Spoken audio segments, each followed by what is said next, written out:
My name is Silke Ospelkaus and I'm working at the Leibniz University Hanover in Germany.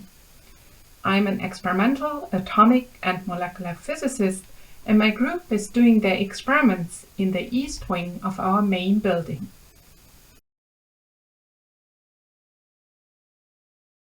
When the Berlin Wall fell in 1989, I was in 7th grade at school. I still vividly remember watching the incredible and amazing events of November 9 on the news broadcasts on TV with my family.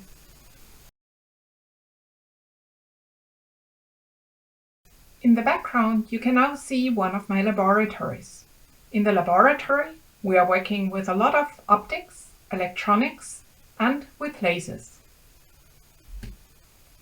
During my research career, I've now used these tools to break through the wall that leads beyond the quantum control of atoms and into the fascinating quantum world of ultracold molecular gases. Within my research, molecules are brought to temperatures as cold as a few hundred nanokelvin above the absolute temperature zero, which means that these molecules are essentially brought to a near standstill. It's at such low temperatures that we can fully control molecular systems. Why is it now particularly difficult to control molecules in comparison to atoms? Well, molecules are just far more complicated than atoms are.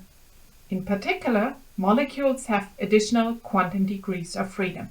Namely, molecules vibrate and molecules rotate. And this just complicates quantum control enormously. But we can now successfully tame molecules.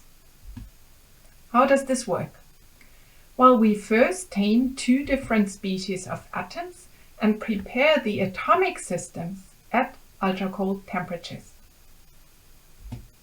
We then mix the two gases and then use magnetic fields and lasers to carefully convert colliding atoms into deeply bound molecules in a controlled chemical reaction at ultracold temperatures.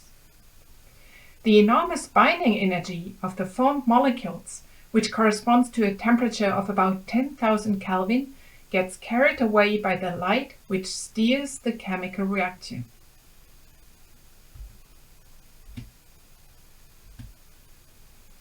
Ultracold molecular gases have opened up new fields of research which are of course still in their infancy but already now show enormous potential.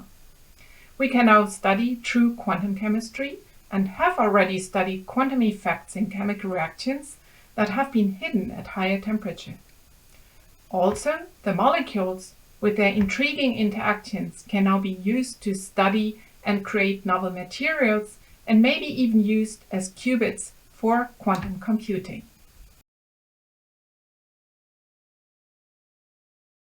Within our research, we currently face completely unresolved questions about the collision behavior of molecules and how to best gain complete control over the collisions of molecular quantum systems.